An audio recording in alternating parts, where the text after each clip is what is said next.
The Canadian Centre for Professional Legal Education, also known as CPLED, is embarking on an exciting journey.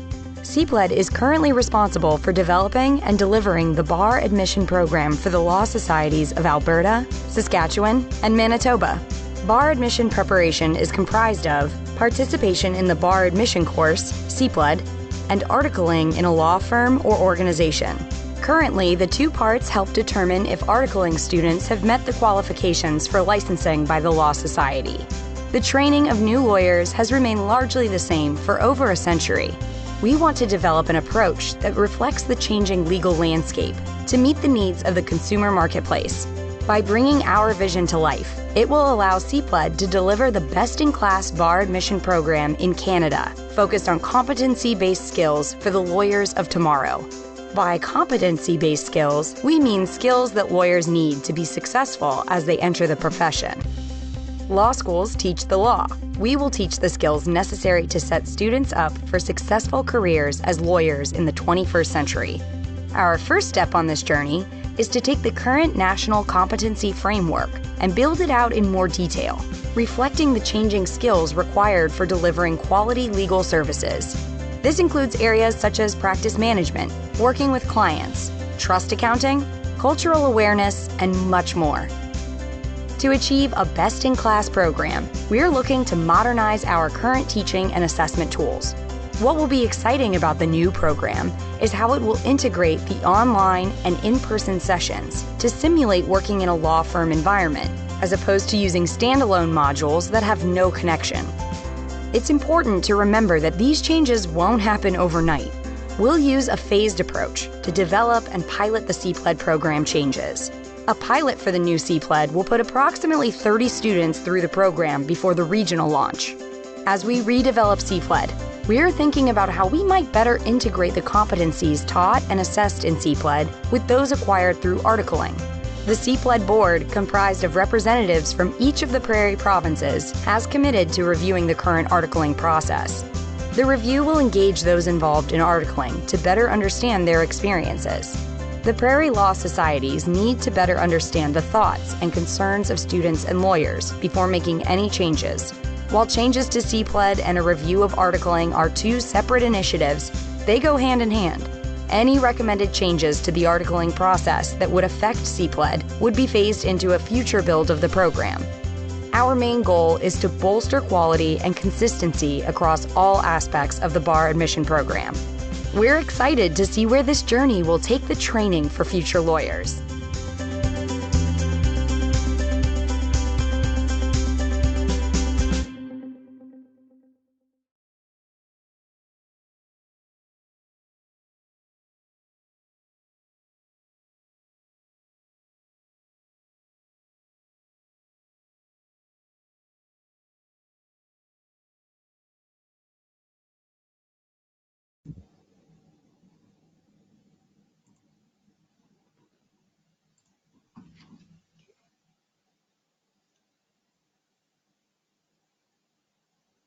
Good afternoon, everyone. We're pleased to welcome you to our webinar today about the CPLED program and our PREP program that's coming out, which I feel is going to change the face of bar admission education in this country. I hope that you walk away with this session equipped with some more information and to start a conversation. My name is Mitchelmore, and I am the CEO of CPLED. And I'm going to walk you briefly through some of the features of our webinar software. So there should be a side panel on the right-hand side of your screen. So to expand the side panel, you may have to hit an arrow button to see all of the features. Located on your side panel, you will see an area where we will be compiling a list of your questions throughout the webinar session that we'll ask during our Q&A, which we reserve for the last part of today's presentation. You'll also see handouts on the side panel of today's PowerPoint presentation. At the end of the webinar, when you choose to close out the window, there will be a brief 2-minute survey that will pop up. We would very much appreciate your completion of this survey, as it allows us to refine this presentation as well as determine future webinar sessions. I also want to mention that a version of this webinar will be recorded and posted on the CPLED website. So let's get started. CPLED is harmonized bar admission program of the 3 provinces of Alberta, Manitoba, and Saskatchewan. And it has been around since approximately 2003. And during that time, there hasn't been a lot of change to the program. But in 2015, there was a move by the Federation of Law Societies to try to put together an evaluation, an examination that everyone across the country would have to take. So in that time, everybody put their bar admission programs on hold because they didn't know what they were going to have to train for. But that unfortunately fell through. And from there, the board of CPLED, which is comprised of the executive directors or delegates from each of the provinces of Alberta, Manitoba, and Saskatchewan, commissioned an external report to outline what the needed changes would be, not only for the program, but for the organization. One moment, please. These aren't working. Okay, so what happened from there is the report came back and it had a laundry list of changes that needed to be done. And from there, they went out and they recruited for a CEO. So I was hired in March of 2018. I'm not a lawyer. I have a doctorate in business administration that focuses on organizational change in long-standing legacy type associations, a master's in governance and leadership, and an accountant by trade. So in one of my previous roles, I was the CEO of CMA Alberta during the unification of the accounting profession and was fortunate enough in that role to co-chair the development of what is now the new CPA program that all students go through. So lots of educational experience, but not a lot of experience in the legal profession.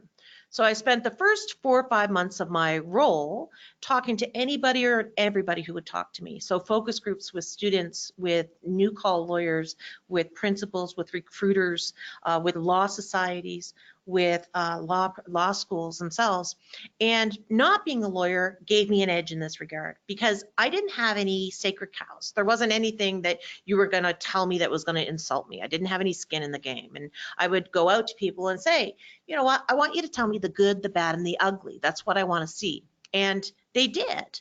And so from there, I made the conclusion that the current framework that we use, which is the competency framework that's been developed by the Federation of Law Societies, is insufficient for training lawyers to be competent as they get called to the bar. So we needed a new framework. So when I talk about a framework, I'm talking about what is that basket of competencies that we expect new call lawyers to be able to show consistently when they've been called. So when we did this, we had to decide what was going to be outside of the framework. What weren't we going to be focusing on? And so we weren't going to focus on substantive legal knowledge training. Students have either come to us from a Canadian law school that's been accredited, or they've gone through the Federation, they've written exams to show that they have an equivalency to a Canadian law degree.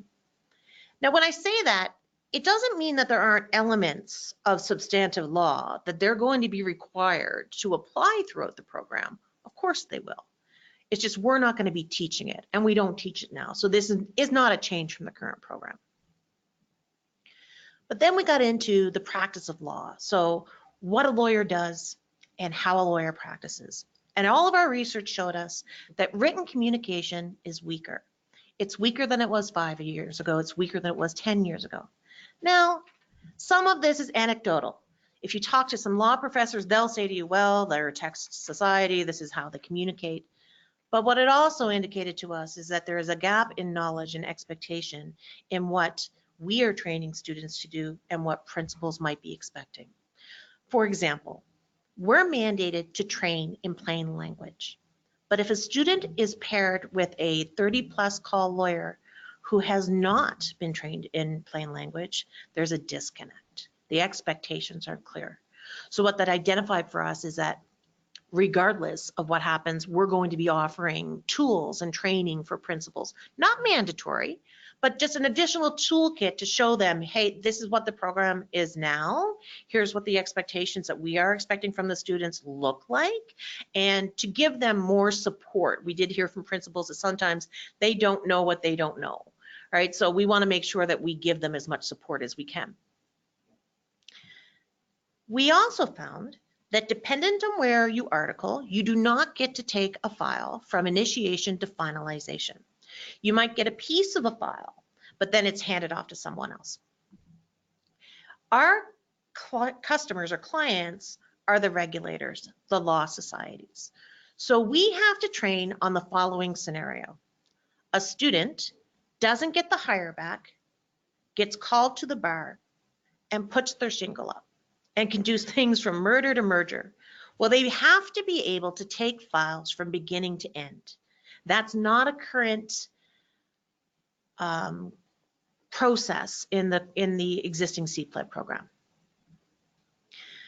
Practice management was an area that was identified by every group as the weakest. And when I went around and I asked law societies, where are you seeing the most complaints the first 5 years out of call? It's not in substantive law. It doesn't bill properly, can't track their time, is taking too much on, doesn't understand trust accounting, their file management is weak, they don't get back on emails. So we knew this was a big problem. And currently in the CPLED program, it's one module. And we really feel that practice management is something that has to be present throughout the entire program so that students get used to having to deal with these issues. So we knew that was going to be an emphasis in the new program. And then there's the lawyer themselves. So not surprisingly, the Federation, the competency framework put out by the Federation covers the professional ethics portion exceedingly well. But what we also heard was there were issues with character, and we heard aggression, disrespect, not disrespecting themselves, disrespecting other lawyers, disrespecting self-representatives, mental health issues, lack of collaboration. So we knew that we have to put the professional back in the profession. And that's not to say that that's from every student, but this is a trend. This wasn't a blip. We heard this from multiple people. That makes it something that we now have to address. So what we did was we took the framework, the Federation Competency Framework, and we overlaid competency frameworks from the legal profession globally. So Australia, Asia, the solicitors and the litigators out of the UK, the Law Society of Ontario, the Barrister Society of Nova Scotia. And we blew it up and then we pulled it back in through a series of revisions. So we got rid of the nice to haves and what was left was the must haves, what we felt we had to be able to deliver on. So what does that mean? Well, it meant that we went from 64 competencies to 135 in the new program, with the commitment that the new program will not take any more time than what we recommend now. So currently in the CPLED program, we recommend the students are spending 12 to 15 hours per week while they're in CPLED. It comes to a total around 360 hours. Through reverse engineering, we're coming in right now at around 350 hours, and we feel we'll be able to get that even shorter because we're taking something that's very text heavy and moving it into an adult education environment so that you can get to the nugget of what it is you're trying to do in a quicker way, and you can evaluate multiple competencies at once. And that 350 hours, that might change. I mean, we're right now kind of throwing darts at a dartboard because we haven't run the pilots. So once we run the pilots, and we'll be running 2 of them, one in Alberta in August and another in Manitoba in February, we're going to have a really good understanding of what it takes to complete this program. Now, what that will mean is we all know there's a difference between what we recommend and what students are doing, right? But once I get through 2 pilots, what we recommend is likely going to be really close to what they're going to have to do. So we're going to have to work with that to make sure that students have enough time to not only article effectively, we do not want to take away from the articling experience, but also to be prepared and fully prepared for their career as a legal professional. So where did we find these changes? 42 to 56 were in lawyer skills, primarily taking a file from initiation to finalization. Not surprisingly, the largest area is practice management. So from 13 to 47, we know we have an issue here that we need to deal with, as well as character. So from 8 to 24. Now, I've had people come to me and say, well, Kara, if someone's not a good team player, you're not going to kick them out of the program. And of course, I'm not going to kick them out of the program. but they're going to be told they're not a good team player. They're going to be given resources on how to be a better team player. They're going to get coaching on how to be a better team player, and they're going to be able to self-assess and really change their focus depending on the situation that they're in. So now, once we had this competency framework, we then had to really think about what is CPLED. So CPLED is not the product. CPLED is the organization. And we wanted to put this product out to be something that we could brand effectively, that more closely aligned to what it was that we were trying to accomplish. So from there, what we developed was the Practice Readiness Education Program, or PREP. So the PREP program stands for e-learning, it stands for experiential, stands for evaluation, and it stands for education. So now we're going to show you a short video on what students can expect when they enter into the new PREP program.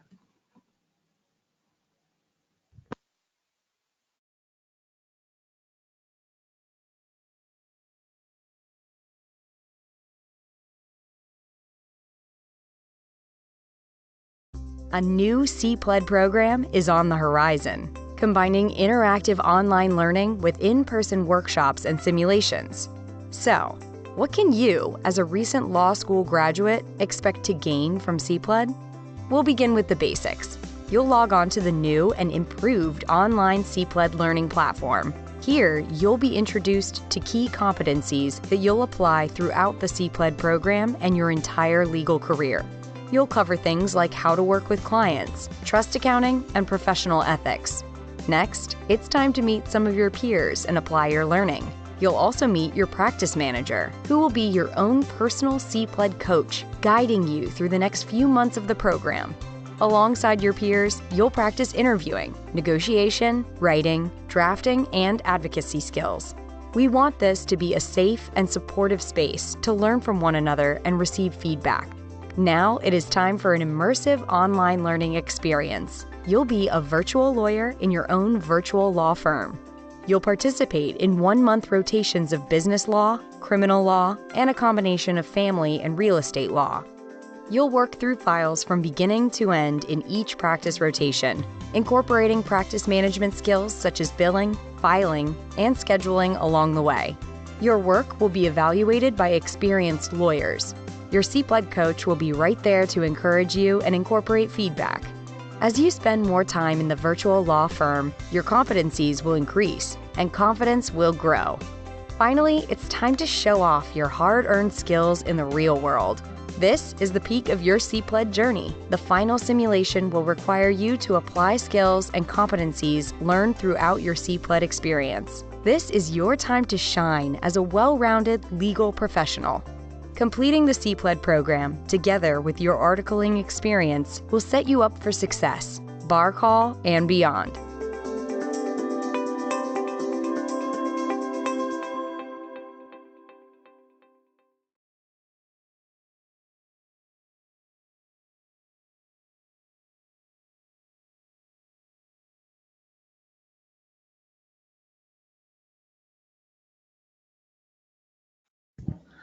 All right, so now that we've seen what that looks like, what does it look like in a little bit more detail?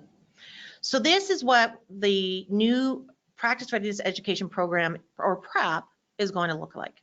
So really we're taking a tell, show, practice, perform approach within this program. The current CPLED program is a one and done program in terms of the modules are standalone. So you do interviewing, you don't do it again. You do negotiation, you don't do it again.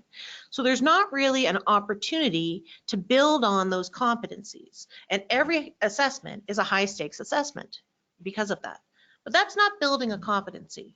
So really, when we're talking about a tell, show, practice, and perform, the first piece is really the tell and show piece. This is the interactive online modules and the orientation. So in this, students are going to be given self-directed. They're going to have 8 modules that they have to go through, and they're going to go through on the online environment, and they're going to have TED Talks, and they're going to have videos, and they're going to have quizzing, and they're going to have to build a portfolio that they're going to take with them before they ever come into a face-to-face session.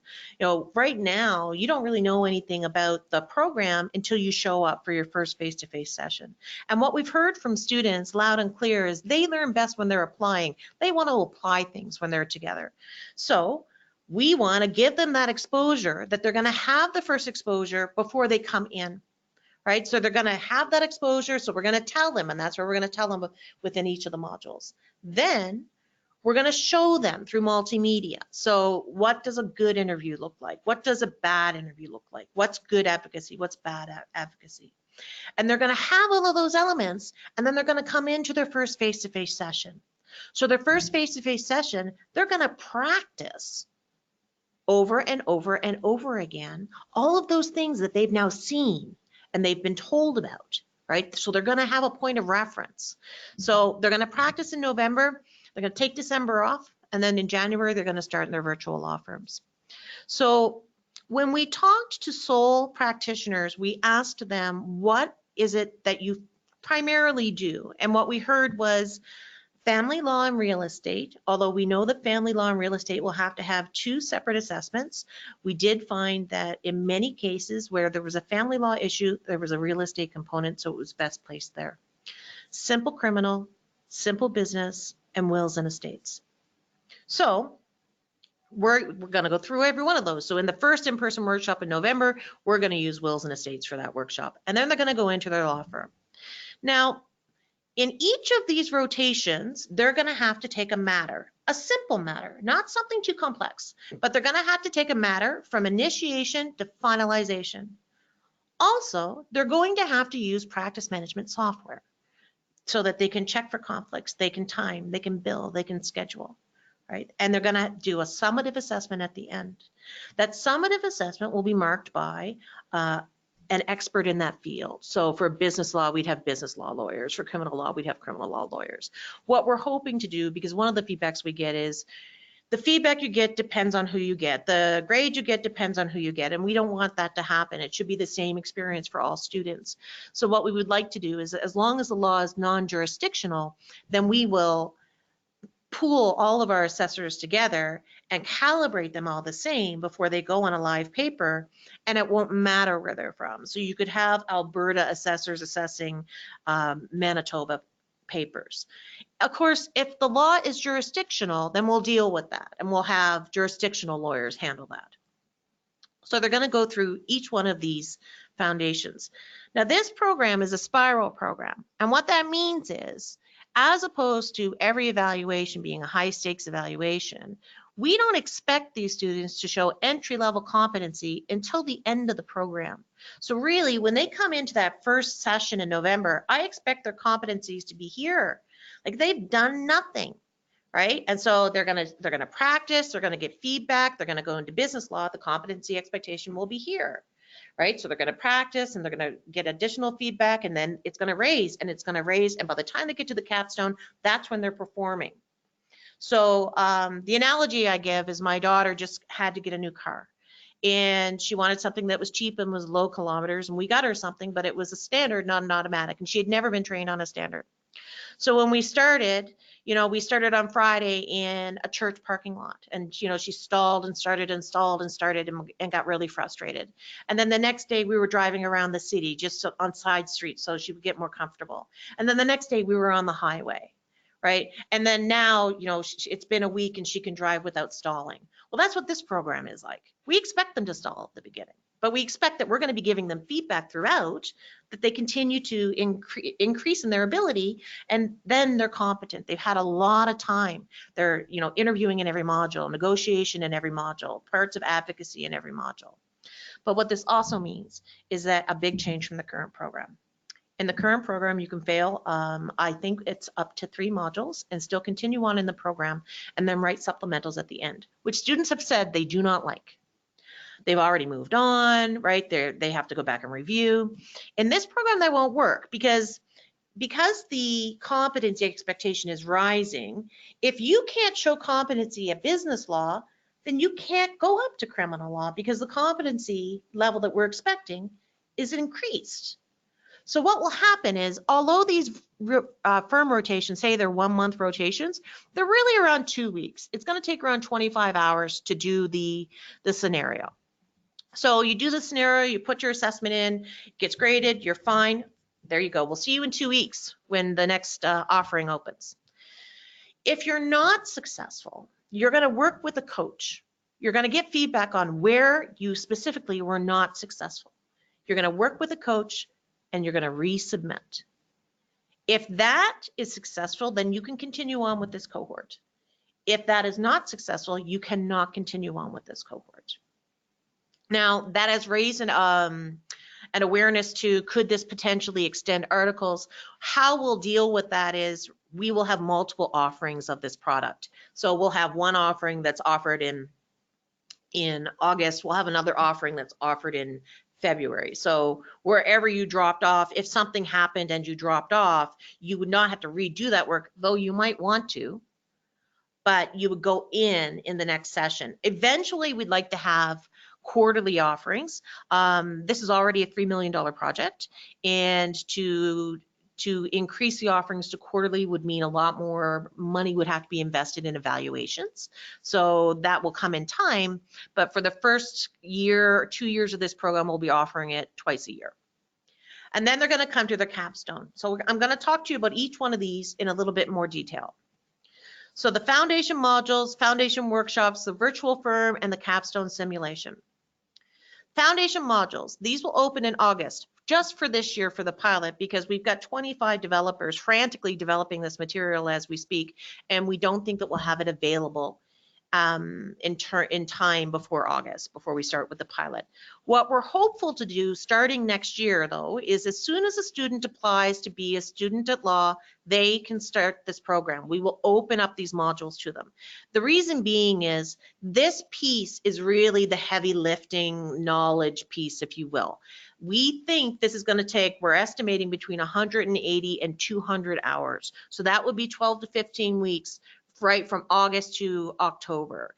And students have to have completed this before they can come into the first session. So we'll be opening that up. What we will also be doing, we will be monitoring and attaching practice managers to their students within our Desire to Learn online platform. So let's say we've got a module, it's going to close in a week, and a student hasn't even opened it. Well, the student's going to get an email that says, hey, you haven't opened this module, you only have a week. And the principal's going to get an email that says, hey, your student hasn't opened this module. The reason we do this is because we're all procrastinators. And the worry is that people are going to wait until October to open this up and then have a small panic attack because they have 200 hours of work that they have to do in addition to their articling. Right? So we want to really make sure that we give them adequate time to get this done, but also that there are deadlines that they have to meet with them. So these are the foundation modules. It's important to note that not all of these modules are the same in length, right? So Indigenous law, people, cultures and people, I think it's coming in at around 11 hours. But then when you get into things such as oral communication, written communication, legal research, and fact gathering, which we feel will be the heavy lifting, those are going to take a lot more time to get through and really get some good learnings and some good exposure to them. New to this program, the effective lawyers, so personal attributes and relationships, the Indigenous law, the technology skills and tools, and practice management and trust accounting fundamentals will be a much bigger focus in this program than it is in the current program. So then the foundation workshops, 5 days, face-to-face, 5 full days. Right now we have 3 face-to-face weeks and they're not full. So these will be, 8 to 4 every day for 5 days. Students will be broken into cohorts of 24 to 32, then further broken down into teams of 4, and that will be their team for the week. And they're going to meet their practice managers and their fellow students. Practice managers is a different step for us from what we currently do. Right now we have learning group facilitators, or LGFs, who offer support for these students, and then we have a lot of lectures in the program. Practice managers are coaches. So a practice manager will be assigned between 10 and 12 students, and they will be their coach throughout the entire experience. one reason we're doing this is to address the fact that we all know that not all articles are the same. And so I'll put the plug out here right now. We did just put, the Law Society of Alberta did just put out an article survey this week. Would encourage principals and articling students to please fill that out as we are doing a review. And for now, for us to address this, we are putting coaches in place. So if a student is in a subpar article, they'll have someone else senior that they can go to and they can get advice and that can help them and can help mentor them. So that's going to be a big difference from what we have right now. Everyone in this program is paid. I love volunteers. I love all my volunteers, but I also understand that when things get busy, the first thing that drops off is volunteer time. And all of our, anyone who is in touch with a student, whether they're an assessor or a coach, is going to go through extensive training because the experience needs to be the same, right? We don't want students having different experiences depending on who they get. Not that they won't have different life experience that they can share with them. That's not what we're talking about. But it's really about making sure that they all have some buddy that they can go to if need be. So they're going to practice. They're going to practice interviewing, negotiation, and advocacy. Like I said earlier, we're going to use wills, including drafting and legal writing. And they're also going to be introduced to the practice management tools in the law library. So what we did here from students is, depending on where you article, you are at a disadvantage for finding good precedent. And I don't really necessarily care where you find the precedent. I want you to be able to apply it effectively. So what we've done is we've partnered with LexisNexis to use their precedent bank. So all students in the program will be required to use only LexisNexis precedents. That reason for that is twofold. One, we can get our assessors up to speed on what they can expect, right? Because we'll know what precedents are in that precedent bank. But two, we've also partnered with LexisNexis for their Turnitin software. It's sad to say, but we have a big problem with cheating in this program.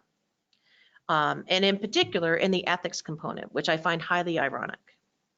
So we are now partnering with Turnitin so that when someone uploads their assignment, it has the ability to pull out the precedent because we know that'll be the same and still look for abnormalities. What ends up happening, however, is if you upload something from your firm, then there becomes issues with proprietary information that we just don't want to touch. So all students will use the precedent bank that we have. We also have open source learning for them. So for example, if I have a student who comes to me and they don't have family law, they did not take a family law course, we can say to them, okay, well, we're not going to teach family law, but here's some open source learning that you can go and get up to speed so that by the time the rotation opens, you have a better understanding of it. So then they're going to go into their virtual firm. So they're going to have 3 practice rotations. So business law, criminal law, family law, and real estate. They're going to be supported by their practice manager. Each practice manager is contracted to give 1 hour of evaluation and coaching to each student in each stream. Now, of course, if a student is not successful, they will get more time. Okay, but they're going to be supported by their practice manager, the LexisNexis Law Library, and the practice management software, the Clio software. How are they going to be assessed? Well, their interview skills are going to be assessed by simulated clients. We are moving away from lawyers being the client or from actors. Lawyers, because we all have an inherent bias in how we would like to see things done, and actors because they act, and when they get bored, they ad-lib. So I have had students say to me, well, I failed interviewing because my client cried, right, for the assessment. Now, that's not to say that clients won't cry, but then every student's client should cry, right? We want the same experience. So we've partnered with Professor Paul Maharg out of the Osgood School of Business in Toronto, and he trains groups of people to represent simulated clients. So they come into the room and over a course of a number of days, they become the same exact client, and they know the rubric and they know the story and they assess the student. So it's as close to a real world experience in an artificial environment as we can get. The matter submissions will be assessed by practice area expert lawyers, and their practice management skills will be assessed by their practice managers. Then they get to the capstone. Now we're talking about a multifaceted problem. So maybe it's, I don't know, maybe it's a family law issue, there's a real estate component, and there's an assault charge. So it's something that's multifaceted as opposed to one issue. And this is going to be where they're going to be expected to perform at entry level. So where they're going to do their interviewing, they're going to do negotiation, they're going to do advocacy, they're going to write their submission, and they're going to upload it for anonymous marking. So we've partnered with many people. This new program has a lot of tools in it that the existing program does not have. So we have partnered with Clio. That's going to be what we're going to use for our practice management software. We've partnered with LexisNexis, as I mentioned before. We've also partnered with Procertis. Now, Procertis is a program specifically for the legal profession, and it is meant to cut down on copy edit time in four products: Word, Excel, PowerPoint, and Adobe Reader. So all students will get access to Procertis, and they have to show by the end of the year that they are proficient in two. One has to be Word. I don't care what the other one is. They can choose whatever they like, but one of them has to be Word. So how are we going to do this, right? This is really about taking what we call an online program, which I would disagree. I would say that currently we have a repository for text. We have a lot of it. So we currently have 355 documents approximately in the program. And when you ask students, well, how many of you read all this before you come to the first in-session, in our in-house session? Nobody has. And you don't blame them. It's not their fault. We've overbuilt it. But it's also not adult education. So really now we're talking about gamification and storylines, rubrics that show you not only where you are, but how you could be better, video assignments. So you're sitting in front of your computer, you've got 5 minutes to videotape yourself giving an answer. You upload that for feedback. It comes back to you with time-stamped feedback, so you know that at 2 minutes and 20 seconds, your assessor had something to say, and you can go there and get that real-time applicable feedback. The ability with Brightspace, which is a tool through Desire to Learn that allows students to do their prep work on their phone or on their tablet and not have to be sitting in front of a desktop. So really about trying to make it more flexible. We're also going to make the actual delivery of the program more flexible for firms. So right now, you have 1 week in Calgary or 1 week in Edmonton. What we're going to be doing is for the face-to-face sessions, we will run them for the whole month. So we'll run 4 weeks of face-to-face sessions. So what that will allow is if someone is involved in something very important in the firm and can't make it in 1 week, they can come into another week. If you have a large firm, you don't have all your students out in the same week, you can stagger it. If something happens, life happens or someone gets ill, there's another opportunity for them. We've also been asked, what happens if I fail the capstone? Do I have to wait until October? So if I was to fail the capstone in April, would I have to wait until October? And what we've come up with for a solution is no, we will run another capstone 6 weeks after the original in one of the provinces that offers the PREP program. And that's just simply because of demographics and being able to run it. We do not foresee with this program that we're automatically going to have 25 students in Calgary fail this program and have to run another capstone. We might have 25 throughout the 3 provinces, right? So really about, we'll put it somewhere, maybe it's in Regina and you have to make your way to Regina, but you'll get the opportunity that you won't have to wait an exorbitant amount of time. So the other thing we're trying to do is we're really trying to build community. So right now, you only know about CPLED as a student if you come to the pizza lunch I pay for in 3rd year. Other than that, you don't know anything about us. And so we want to get in front of students early. We want to get in front of them in 1st year. So I can get in front of them and say, listen, I'm not going to tell you what to take. I can't. But before you sign up for food and the law, you should recognize that there's going to be a family law stream in this program. And you might want to sign up for a family law course, because if you don't, that's fine, but you're going to be articling, you're going to be taking the PREP program, and now you're going to have to go over to open source learning and, and go out there and learn it on your own. So de-stress, right? Like set yourself up for success. We also want to make sure that we're talking to firms, we're talking to principals, we're talking to law schools to make sure that we're not replicating work that's already being done, but we're also prepping these students to be successful when they come out. We are looking for program managers and assessors for the new program. If you visit our website on www.cpled.ca,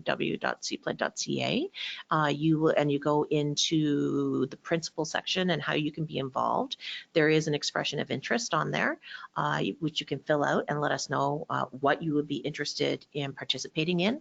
We will be really pushing the recruitment drive in the fall because we'll need to get everyone trained in the spring before the next sessions open.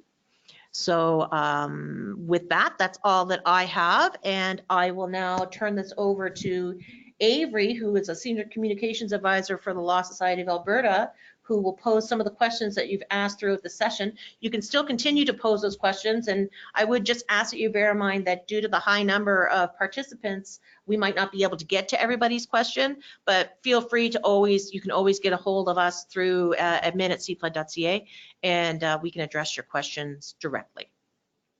All right, thank you, Kara. I'll give you some time to maybe take a breath and take a drink of water. So we have a few questions that have come in already.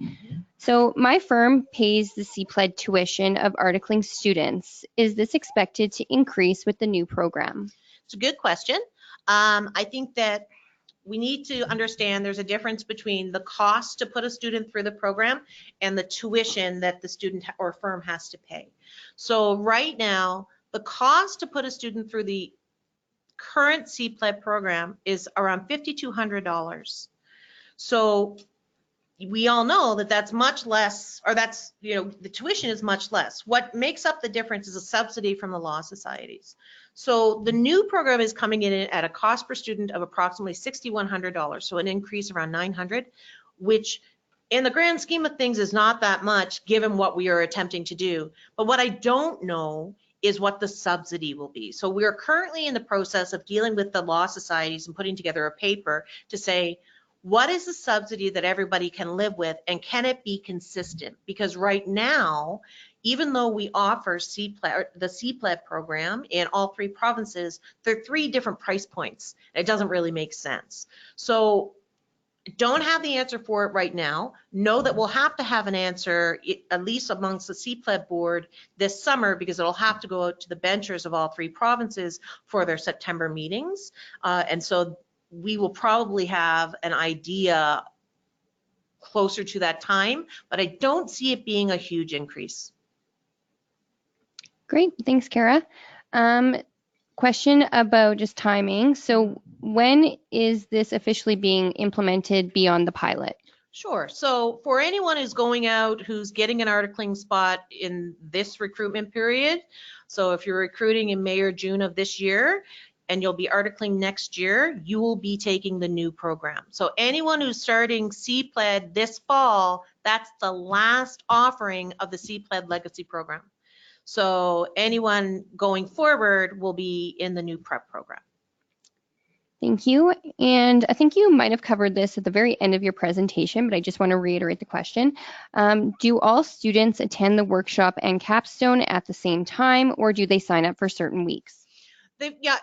They would sign up for certain weeks. So of course we're going to run it over 4 weeks for each one. So you could sign up for certain weeks. And then if something was to happen, and because life happens, we all know that, then we would try to be flexible and put you into another week. So no, not everyone will be there in the same week.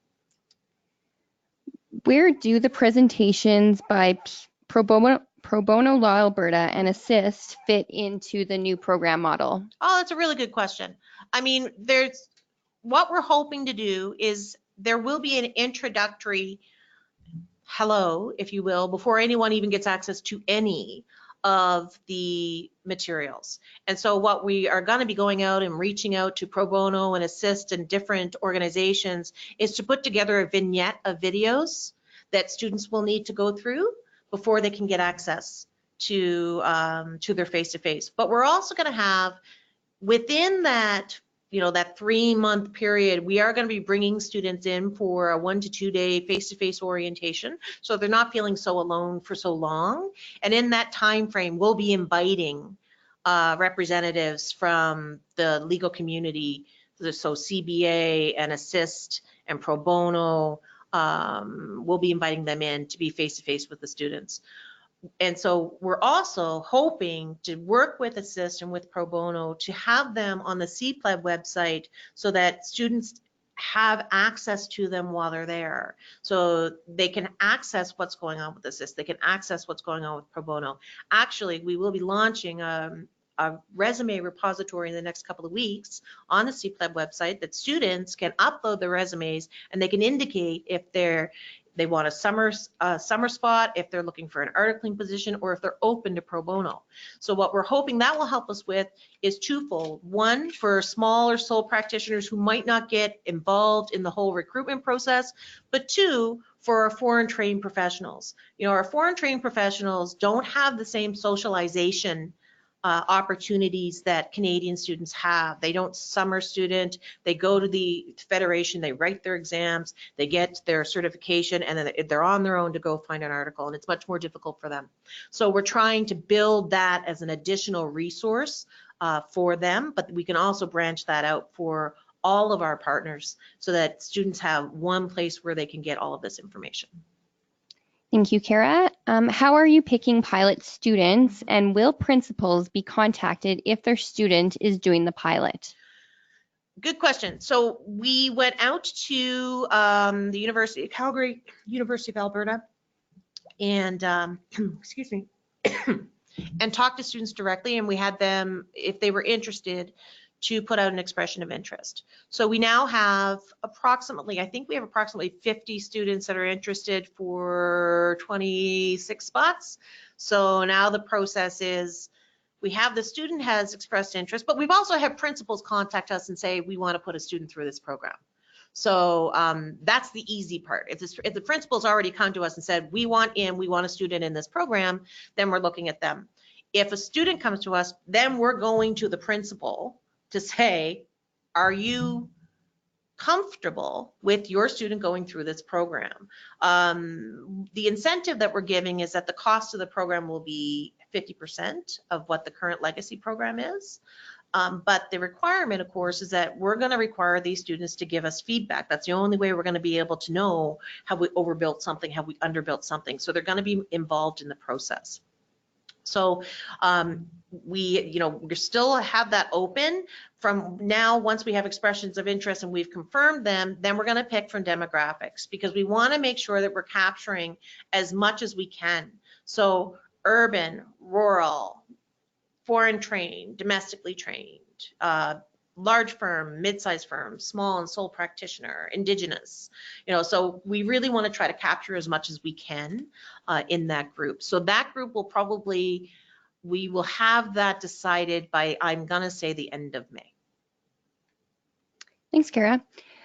So this is a comment/question. This all seems like it's moving in a positive direction. It also seems like it could require more of a time commitment for students, potentially taking away from firm time. Is this fair to say? I would believe that in Alberta, it is more fair to say than it is in the other two provinces. And the reason that I say this is a number of years ago, I don't know why, but the decision was made in Alberta that students don't have to do the formative assessments, they're optional. So if you're in a firm and your students are not doing the formative assessments, and if they're just challenging the evaluative assessment, then this could potentially lead to more time. In Manitoba and Saskatchewan, probably be a little less time, because they're required to do all of the components in those provinces, and they're already that the recommended time is 360.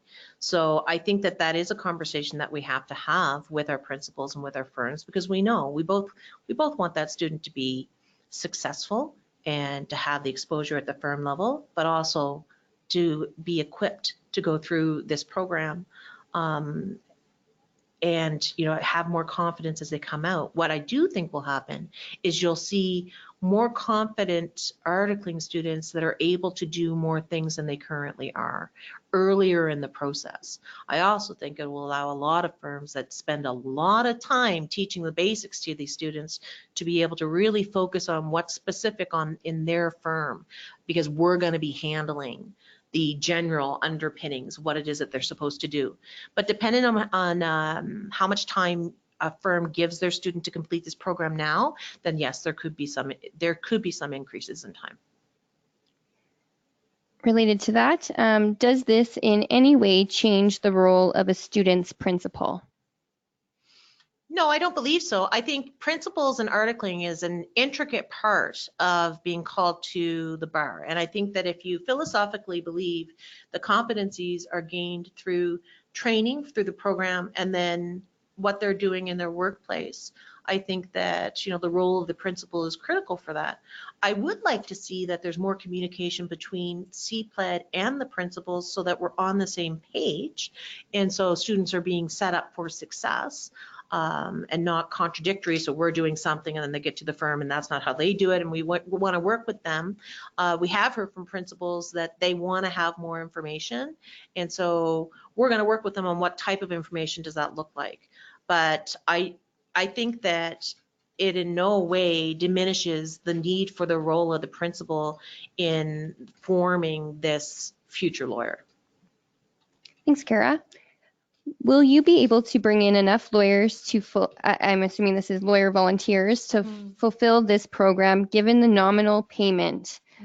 For example, for approximately 60 hours over 3 weeks? It's a good question. It's one of those questions that we won't know until we try. So that's why, you know, we'll be going out for recruitment. It will qualify for PD, so it can be part of an individual's PD plan. And so we'll quickly know, you know, probably by the fall, if we have to look at this differently. But I think that, you know, we had a webinar last week, and even by the end of the webinar, we had people signing up who are interested. They're excited. They want to be part of the program. But I won't know for sure until probably later in the fall if we're going to have enough. But I don't foresee it being a problem. People are excited about this change. People want to be part of this change. Is the program, the CPLED program, the same requirement for clerking students? Yes, and I actually think that clerking students are going to have a big advantage from this, and I've talked to the courts. They're very, very happy about this program because it gives their clerking students exposure to areas that they don't traditionally get. So, you know, they're going to be going through rotations that are in family law and in criminal law and things of that nature that they don't necessarily get when they're clerking. So all indicators from everyone that we've talked to at the court level has been that they're very excited about this program and that it will help round out clerking articles. There are current practicing lawyers who could benefit from some of this new learning. Will current lawyers be able to access the CPLED program? We have been asked this, and I think that yes, we will be opening this up to audit for primary. You know, we've heard or been asked this from small and sole practitioners, as well as lawyers that are, you know, 1 to 5 years post call. And I think that we will be able to open this up for audit to give them exposure to these elements as well. I also think that, you know, when we went and we chose these streams, we were really, you know, we only have these students for the equivalent of an academic year. So there's only so many things that you can do. And we could have gone anywhere, right? So we could have gone employment law, or we could have gone taxation law, or we could have, you know, there's any number of elements that we could do. So now we're even thinking of, once we have this up and running and we know how the virtual law firm will pan out, is there the ability to create a foundation module for immigration law and then have a virtual reality stream for it, so someone actually goes through the process. So those are all future iterations that we think that we'll be able to do, that will offer additional professional development if someone's changing their roles, whatever the case may be, that once we get this under our belt, we'll be able to expand that portfolio of product. Thank you. So we have about 5 minutes left. So I have 3 more questions. So hopefully we can cover those. Once you have completed the CPLED training, are you able to be admitted to the bars in all 3 Prairie provinces? Yes. Well, okay. It's a combination of your articling, of course, and your CPLED program. But, you know, the CPLED program is the same. regardless of province. That's what we're moving to. So you can get called, you would likely get called to the bar in the province that you're in, and then if you wanted to get called or in Manitoba, you would just transfer, or to Saskatchewan, you would just transfer. Where in the CPLED program is litigation covered? Advocacy and basic litigation will be covered. The advocacy pieces in each of the simulations, we will be looking at some litigation matters, simple litigation, but we know that the advocacy modules will be where we'll be emphasizing that the most, and through that we will be showing in our multimedia what some litigation is looking like, and we'll also have them practice that in the program. And the last question that we'll take for today is, if the course is opened up for audit for lawyers, will it cost $6,000 to audit? It's a good question. I don't know. We haven't gone that far down the road, understanding that, yes, of course, right now for students, it's heavily subsidized by the Law Society. But we will, we'll have to take a look at that and see what, in fact, we can do in regards to, because, some of this is a platform that if it's online, it's self-directed, and once you've covered the fixed costs and the variable costs go down. But we're also thinking that as we move forward in the CPLED program, as we continue to build on this program and gain some other products, is we might be able to, in the future, at least keep the cost level, if not asking the law societies for lesser of a subsidy. But I don't have, I'm sorry, I know that it feels like I'm bouncing around the question. I don't have a definitive answer for that. Okay, so it looks like we're done. Please fill out the survey. I would really appreciate it. All feedback is good feedback. We want this outreach is a huge component of this role right now. We don't want anybody saying, oh, I didn't know. We appreciate you joining us. We will have a version of the webinar. We're taking 3 webinars, and we're going to take the best of the 3, and we'll be posting that up. So if other people are interested, please, point them in our direction. Quick reminder, your exit survey, and thanks for joining us. And I hope that you have a great day. And if you want to be involved in the future of training lawyers in Alberta, I really encourage you to go to the website and to fill out an expression of interest and get involved. Okay. Thank you. Enjoy the rest of your day.